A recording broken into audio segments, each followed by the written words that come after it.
Assalamualaikum warahmatullahi wabarakatuh. Waalaikumsalam warahmatullahi wabarakatuh. Perkenalkan, kami dari kelompok 7 ingin mempresentasikan tentang ROSID 2. Sebelumnya di sini ada 3 anggota. Pertama saya, Bagus Aji Erlambang. Saya Ida Yumas Amelia. Dan saya Wartiani.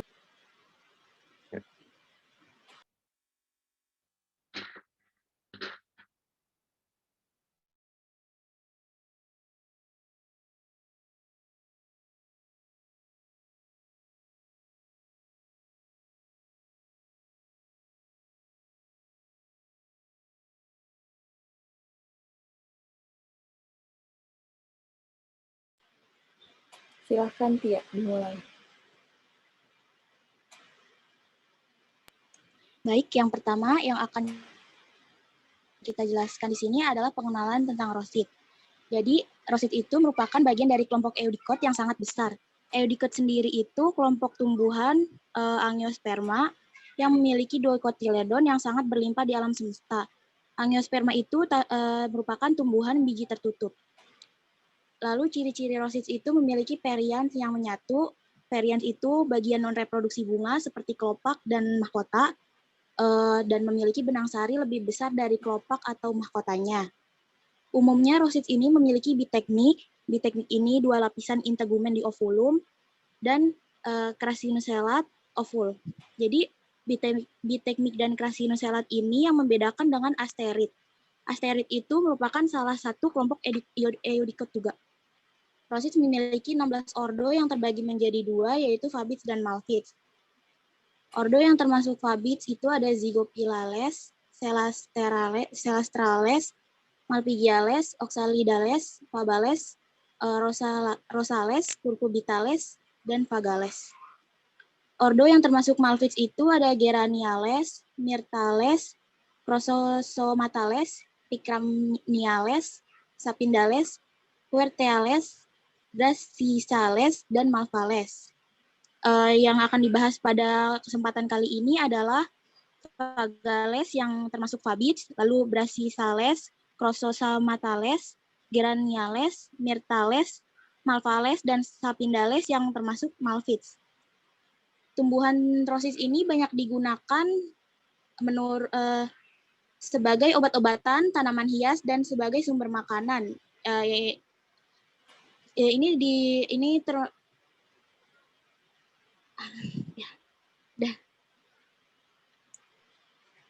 Baik, sekarang kita masuk ke ordo Vagales. Pada ordo Vagales ini kita akan membahas mengenai famili Betulaceae, Fagaceae, dan Jugulandaceae. Anggota pada ordo ini sebagian besar adalah monoecious atau berumah satu, di mana polinasi dilakukan dengan bantuan angin. Betulaceae itu umumnya merupakan pohon atau perdu monoecious dengan daun sederhana yang bergerigi. Jadi bisa lihat di sini bahwa daunnya itu sederhana dan di tepinya itu ada gerigi-gerigi. Di sini juga ada buahnya. Kemudian untuk perbungaannya itu dengan catkin.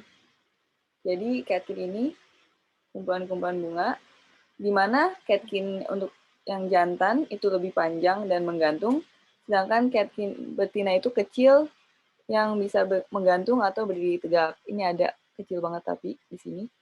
Slide berikutnya juga akan ada.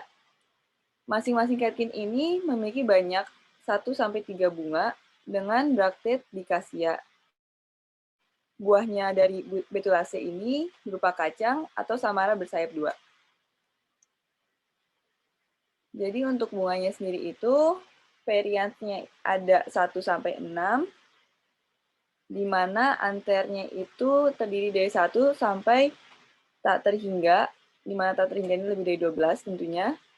Dan karpelnya atau genoeciumnya itu terdapat 2 yang berlekatan dan 3 yang berlekatan, di mana posisi ovariumnya superior, di mana akan disebut telanjang atau nude, namun ada juga yang inferior. Unit dikasium jantan ini sederhana, Jadi dia punya 3 bunga dengan perpanjangan bracts. Di sini bracts. Ini bunganya. Di mana bunga jantan itu juga memiliki perianth. Ini perianth. Sementara bunga betina itu punya style atau tangkai putik. Ini tangkai putiknya, style. Dan ini keluar dari bracts. Ini bracts-nya. Perpanjangan dari bracts. Ini juga ada inflorescence atau buahnya yang dilindungi oleh pelindung bunga atau bracts dari kayu. Seperti ini ya, kalau catkin perbungaannya seperti ini, dicasium seperti ini. Di sini juga bisa lebih lihat jelas, female catkin seperti ini, dan male catkin seperti ini. Kemudian untuk famili Fagaceae, umumnya pohon atau perdu monoecious, jarang dioecious. Di mana genus Castanea polinasinya tuh dengan bantuan serangga. Daunnya sederhana, kadang terbagi. Di mana buahnya itu berupa kacang dengan perpanjangan 2 sampai banyak katup kupule dengan pelengkap. Jadi bisa dilihat pada gambar ini, ada kupule, di mana ini kacangnya. Bractnya juga involukral menyatu yang membentuk kupule ini. Perbungaannya uniseksual dan kecil, di mana kalau bunga jantan dalam catkin, seperti famili sebelumnya, atau kepala dari Dicasia terreduksi. Sementara perbungaan betina ada pada pangkal perbungaan jantan atau terpisah dengan ovarium inferior multicarpellate. Makanya bisa monoecious dan jarang dioecious. Untuk rumus bunganya sendiri, kalau pada jantan memiliki perianth 6, bisa 4-9, anther 6-12, atau 4-90. Sedangkan untuk betina, rumus bunganya adalah memiliki perianth 6, bisa 4-9, dengan karpel 3 atau 6, dan 2 atau 7-12, di mana letak ovariumnya itu inferior. Famili berikutnya ada Juglandaceae, umumnya berbentuk pohon atau perdu yang monoecious atau dioecious, di mana beberapa taksa memiliki ranting dengan tunas satu di atas yang lainnya dan empelur bersekat.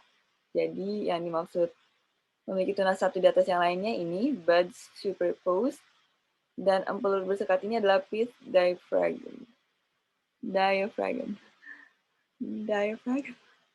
Daun pinnate atau trifoliate, jadi daunnya pinnate ya, di mana bunganya kecil dan uniseksual. Bunga jantan umumnya dalam catkin, namun ada yang panicle, di mana bunga betina pada ujung tunas ovarium inferior dengan 2-3 karpel serta locus atau satu lokul di atas. Perpanjangan bracts itu menyatu dan akan membentuk lapisan luar buah dalam banyak taksa. Jadi dari bractnya itu mereka akan menyatu dan membentuk lapisan luar buah. Untuk rumus bunganya sendiri, bunga jantan memiliki kelopak sebanyak 4 atau 1-5 yang melekat dan tidak memiliki mahkota, memiliki anther yang berjumlah 2 sampai tak terhingga atau pastinya lebih dari 12. Dengan rumus bunga betina memiliki kelopak 4 atau tidak sama sekali dan tidak memiliki mahkota juga, tidak memiliki corolla, di mana karpel yang dimilikinya 2 yang saling berdekatan dan 3 yang saling berdekatan. Posisi ovarium sendiri inferior. Buahnya itu 1 biji kacang, atau samara, atau trima, atau pseudotrope. Bisa dilihat sendiri contoh-contoh bunganya. Ini pseudotrope, ini pericarp. Jadi yang tadi ya, dari bracts itu akan membentuk lapisan.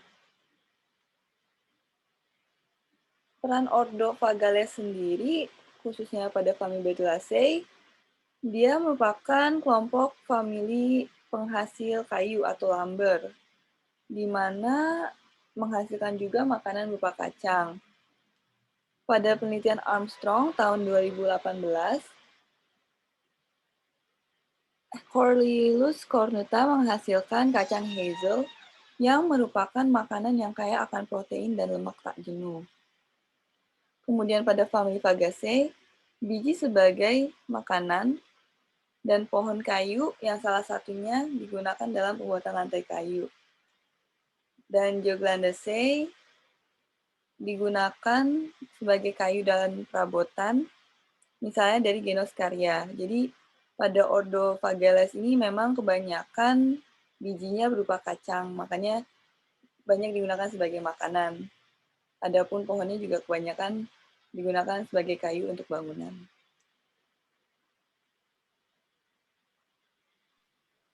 Ya, selanjutnya pada slide ini saya akan menjelaskan tumbuhan dari golongan Malphites yang terdiri dari 6 ordo besar, yaitu Geraniales, Myrtales, Prososomatles, Brasicales, Malvales, dan Sapindales. Namun di sini kita akan membahas 4 dari 6 ordo yang ada di dunia ini. Next. Yang pertama, golongan Malphite atau yang biasa disebut dengan Eurosite 2 merupakan salah satu golongan pada tumbuhan yang masih termasuk dalam subkelompok kedua dari Rosette. Subkelompok kedua dari Rosette ini termasuk ordo Malvales, walaupun pada grup ini memiliki batasan yang bervariasi. Pada Malphites umumnya merupakan taksa yang tergolong sangat penting dalam tanaman pertanian, seperti anggota Brassicaceae, Malvaceae, Myrtaceae, dan Rutaceae. Pada Malphites sendiri memiliki beberapa ordo di antaranya Geraniales, Myrtales, Brassicales, Malvales, dan Sapindales, yang tentunya akan kita bahas satu persatu setelah ini. Yang pertama dibahas pada grup Malphites adalah Geraniales.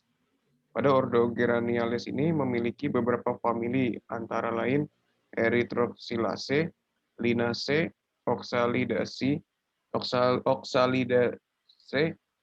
Geraniaceae, Tropailoceae, Zygopolaceae. Kemudian bentuk tumbuhan ordo ini banyak yang menyerupai ternak atau semak-semak kecil. Untuk contohnya sendiri, bisa dilihat pada gambar di bawah ini. Gambar di bawah ini merupakan tumbuhan Erodium cicutarium dan juga tumbuhannya tidak menyerupai bentuk pohon atau perdu. Perdu ini bisa dibilang tumbuhan yang berkayu atau bercabang. Boleh di next. Ya. Pada umumnya, tumbuhan yang tergolong pada ordo Geraniales mempunyai bentuk daun yang berbentuk tunggal atau majemuk tanpa kelenjar minyak, dan juga memiliki benang sari yang tersusun dalam satu lingkaran atau dua lingkaran, dan yang paling jelas terlihat pada ordo ini adalah bentuk bunganya yang berbilang 5. Contohnya pada gambar di bawah ini merupakan tumbuhan Erodium cicutarium dan Pelargonium spp. Terlihat bagaimana struktur bunganya yang memiliki 5 bagian tunggal pada setiap tangkainya. Dan terlihat juga bagaimana struktur dari bagian bunganya yang tidak memiliki kelenjar minyak. Pada ordo Geraniales juga kebanyakan bijinya tanpa endosperm. Bunganya biseksual, actinomorph, dan zygomorphic pada Pelargonium. Actinomorph sendiri itu berbentuk bintang atau yang biasa disebut simetri radial. Sedangkan zygomorph sendiri berbentuknya seperti simetri cermin. Boleh di next. Ya. Yang terakhir ada manfaat atau kegunaan dari tanaman ini. Berdasarkan dari hasil penelitian yang dilakukan Saropov et al., minyak pelargonium dapat membantu keseimbangan hormon, fungsi hati dan ginjal, serta bermanfaat juga untuk mengeluarkan racun dari hati yang kemungkinan dapat mempengaruhi jalannya kesejahteraan tubuh secara keseluruhan, serta dapat mendukung sistem pencernaan, dan saraf peredaran darah, serta memiliki kualitas antiseptik yang baik. Yang kedua ada ordo Myrtales. Ordo ini merupakan ordo yang banyak dijumpai menyerupai bentuk tumbuhan berkayu dan memiliki beberapa famili di dalamnya, antara lain dalam famili Myrtales ada Myrtaceae, Alzathiaceae, Combretaceae, Heteropsidaceae, dan Lythraceae, serta mempunyai daun tunggal yang duduknya bersilang berhadapan. Contohnya seperti gambar tanaman di samping yang merupakan tumbuhan putri malu yang memiliki bentuk daun bersilangan berhadapan. Di ordo ini kita akan membahas famili Lythraceae. Boleh next. Ya, Myrtales sendiri memiliki bentuk helaian daun dan mempunyai kelenjar minyak. Dan juga bentuk bunga berbilang 4, serta memiliki benang sari yang berjumlah 2 kali lipat. Namun benang sari pada tumbuhan putri malu bisa dibilang banyak, dan juga pada ujung tumbuhannya terdapat duri atau punika. Boleh di next. Kemudian pada famili Lythraceae memiliki persebaran yang merata di seluruh dunia, terutama di daerah tropis.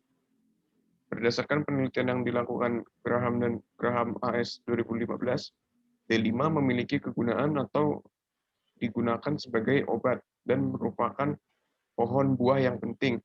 Bahkan bijinya saja memiliki kulit biji yang berdaging dan dapat dimakan, serta dapat menghasilkan fermentasi.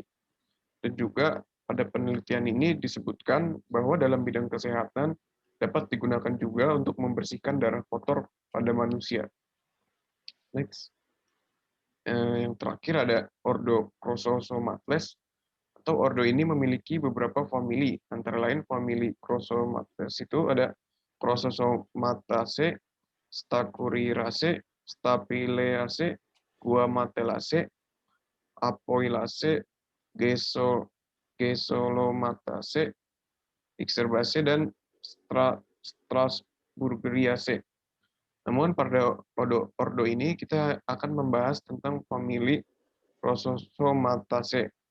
Karena pada umumnya tumbuhan pada ordo ini memiliki bentuk berkayu serta mengandung kristal, dan juga bunganya memiliki perian 4 atau 5 sepal pada kelopaknya. Next. Di ordo ini juga pada tumbuhannya memiliki ovarium yang superior atau hingga 5 karpel bebas atau menyatu, dan bentuk strukturnya berbentuk pohon atau semak berdaun sederhana. Bunganya memiliki banyak benang sari seperti pada gambar tumbuhan di samping Chrysosoma bigelovi. Bagaimana dapat terlihat jelas juga struktur tumbuhan dan benang sarinya. Struktur tumbuhannya sendiri berbentuk kayu seperti yang dibilang tadi. Next. Kemudian yang terakhir ada kegunaan atau manfaat pada tumbuhan yang masuk famili Chrysosomataceae. Famili ini memiliki kegunaan sebagai tanaman hias, dan juga tanaman ini bisa ditanam dari biji atau di tanah yang dikeringkan dulu, dan dapat tumbuh dengan baik di gurun atau di taman kupu-kupu. Kemudian tanaman ini merupakan tanaman yang sulit dipelihara di rumah karena membutuhkan adaptasi tersendiri, terutama pada tumbuhan darat. Karena dampak penyiraman yang berlebihan ini akan membunuhnya.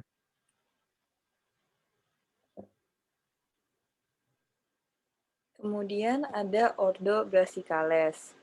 Ordo Brassicales ini terdiri dari banyak famili, bisa dibaca sendiri. Sementara kita akan membahas famili Brassicaceae atau Cruciferae dan Tropaiolaceae.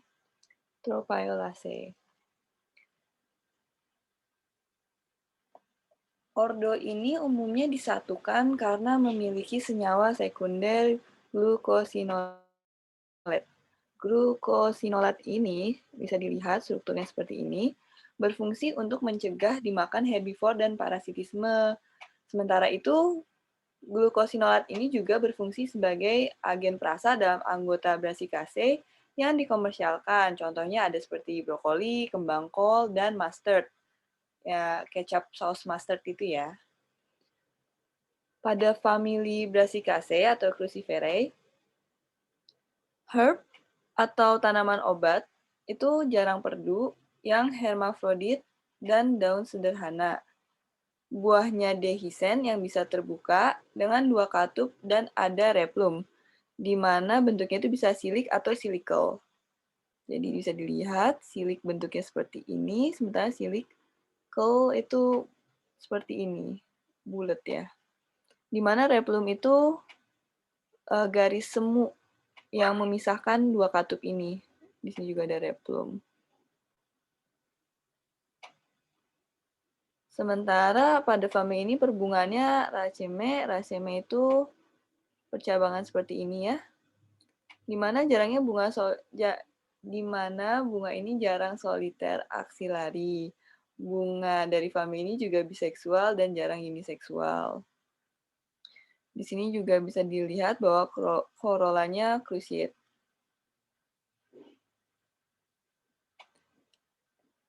Jadi maksudnya cruciate ini petalnya biasanya mencakar, di mana androeciumnya biasanya 2 tambah 4, jadi 2 lingkar ya, bisa dilihat. 2 plus 4. Jadi 2 di luar, 4 di dalam. Dengan stamennya tetradinamos. Jadi tetradinamos itu memang bentuknya seperti ini. 4 di dalam, 2 di luar. Dengan ginosium dan ovarium superior dan 2 karpelet atau loculet. Ada 2 karpel. Dengan plasentasi aksil parietal. Jadi dari yang dijelasin ada kelopaknya 2 di dalam dan 2 di luar. Dengan korola atau mahkotanya berjumlah 4. Korolanya juga cruciate. Anther berjumlah 2 ditambah 4. 2 ada di luar dan 4 ada di dalam. Atau bisa 2 atau 4 sampai 16. Sementara ginosiumnya atau karpelnya itu ada 2 yang saling berlekatan di mana posisi ovariumnya juga superior. Seperti yang sudah disebutkan sebelumnya. Pada famili Tropaeolaceae, famili ini umumnya berupa herb atau tanaman obat yang merambat dengan daun peltate seperti ini, bisa dilihat, atau palmately lobe divided. Bunga juga soliter axillary dan biseksual. Bunga dari famili ini mempunyai hipantium dengan calyx spur, serta ada 5 petal mencakar atau kelopak mencakar. Makanya di sini rumusnya ada 5 kelopak dengan 5 mahkota, anther berjumlah 8, dan ginosium atau karpelnya berjumlah 3 saling berlekatan. Posisi ovarium juga superior. Bagian longitudinal bunga bisa dilihat di sini menunjukkan stamen yang berupa 4 plus 4. Jadi yang tadi karpel ginoeciumnya ini kan berjumlah 8, itu dari sini 4 plus 4. Sementara anterior bawah stamen memiliki dehiscence longitudinal. Ini ya dehiscence. Jadi yang seperti tadi dehiscence yang bisa menjadi katup yang nantinya akan terbelah jadi 2 ketika menjadi buah. Dan sebelumnya ini juga ada style atau putik, tangkai putik yang bercabang 3. Disebutin juga ovariumnya superior. Di sini bisa dilihat pistil menunjukkan 3 karpelet. Makanya tadi ginosiumnya ada 3. Ya kan? Dengan bagian longitudinal ovarium menunjukkan plasentasi apikal aksil. Ini yang ini. Di mana untuk bagian melintangnya, kalau ini kan longitudinal, ini melintang, ini menunjukkan ovarium dengan 1 ovul per karpel. Jadi ini adalah karpel, dinoecium, dengan masing-masing 1 ovul per karpel. Sebelum terbelah, buah sizokarpsnya itu dari merikarps. Jadi mereka masih satu gini. Karena kan tadi kan kita udah bahas karpelnya ada 3. Dan dari dehiscensnya itu kan masih jadi 1. Makanya merikarps setelah dehiscens satu terbelah akan seperti ini. Masing-masing memisah. Dan ini ada tampak melintang merikarps yang menunjukkan 1 biji dalamnya. Untuk ordel Brassicaceae sendiri, beberapa peran diantaranya untuk famili Brassicaceae. Famili ini merupakan tanaman sayuran seperti lobak dan kubis, juga udah disebutin di awal, seperti brokoli, kol, dan mustard. Di mana Shankar et al. Tahun 2019 menyebutkan bahwa sayuran Brassicaceae merupakan sumber senyawa bioaktif yang terdiri dari beragam mineral, fiber, dan vitamin. Untuk famili Tropaeolaceae, terdapat tanaman hias seperti Tropaeolum majus. Tropaeolum majus itu tanaman yang kita lihat dari tadi. Ini merupakan tanaman hias ya. Baik, selanjutnya yang kita bahas adalah ordo Malvales. Jadi Malvales ini merupakan salah satu ordo kelompok Malvids yang di mana Malvales ini memiliki 10 famili, antara lain Bisaceae, Cistaceae, Citinaceae, Dipterocarpaceae, Malvaceae, Mutingiaceae, Neuradaceae, Sarcolaenaceae, Sphaerocephalaceae, Timelaceae. Jadi Malvales yang akan kita bahas pada kali ini adalah famili dari Malvaceae. Next.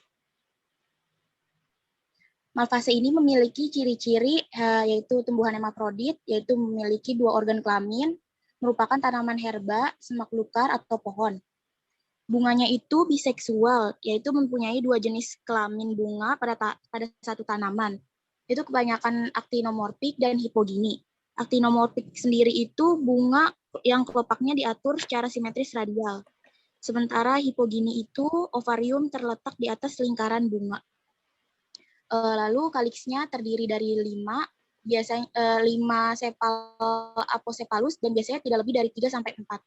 Korolanya terdiri dari 5 kelopak bunga apopetalus dan biasanya tidak lebih dari 3-4. Next. Nektarnya terdiri dari kelenjar trikoma yang biasanya terletak di dasar kelopak adaksial. Itu buahnya berupa kapsul loculicidal dan septicidal. Loculicidal dan septicidal ini bermaksud yaitu septa lokul pada buah akan terbelah saat buah terbuka, lalu biji akan dilepaskan. Lalu benihnya berupa exalbuminous dan endospermous, yaitu endospermous itu berminyak, sementara exalbuminous itu cadangan makanan disimpan di dalam luar embrio. Menurut Agustina pada tahun 2019, Malvaceae dikenal sebagai obat sariawan, sakit kepala, obat keputihan, menurunkan kadar kolesterol, dan lain-lain. Next. Selanjutnya yang akan kita bahas adalah ordo Sapindales. Sapindales itu merupakan salah satu dari ordo Malvids yang memiliki 10 famili yaitu Anacardiaceae, Biebersteiniaceae, Burseraceae, Kirkiaceae, Meliaceae, Nitriaceae, Rutaceae, Sapindaceae, Cimarobaceae. Dan Sapindales yang akan kita bahas adalah Anasardiaceae, Rutaceae, dan Sapindaceae. Next. Yang pertama adalah Anasardiaceae. Anasardiaceae ini termasuk kelompok kacang mete yang merupakan tanaman habitus perdu, belukar, dan pohon. Memiliki resin atau lateks yang menyebabkan alergi, lalu bunganya biseksual atau uniseksual, dan hipogini. Kaliksnya terdiri dari 5 sepal, sementara korolanya terdiri dari 5 petal. Contohnya adalah Magnifera indica, yaitu tumbuhan mangga. Next.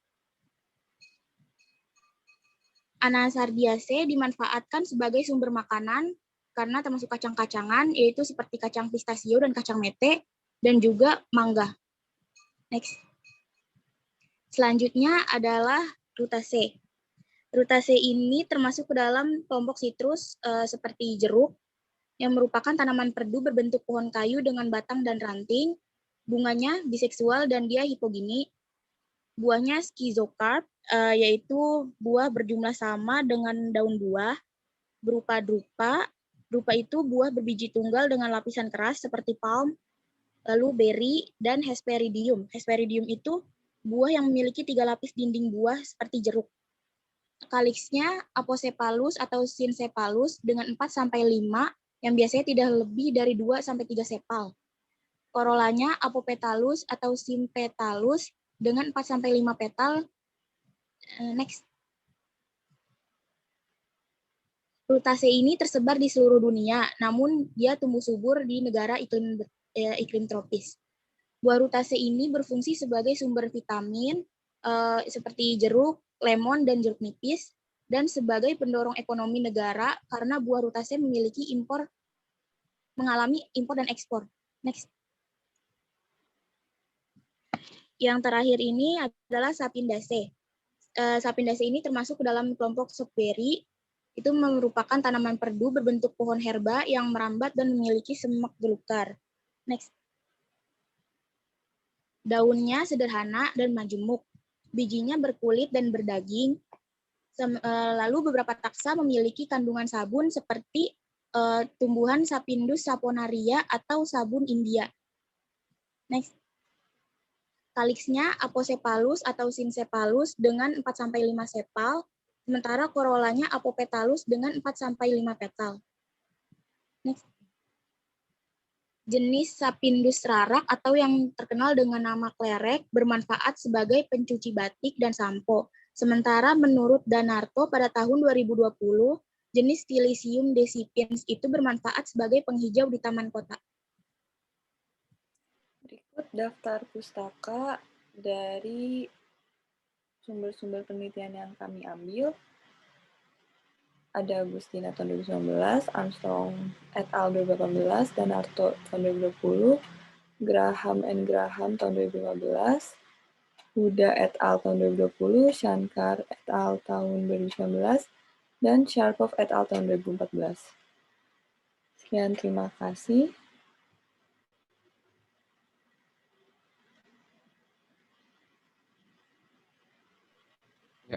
Mungkin sekian dari presentasi kelompok 7. Kurang lebihnya mohon maaf. Wassalamualaikum warahmatullahi wabarakatuh.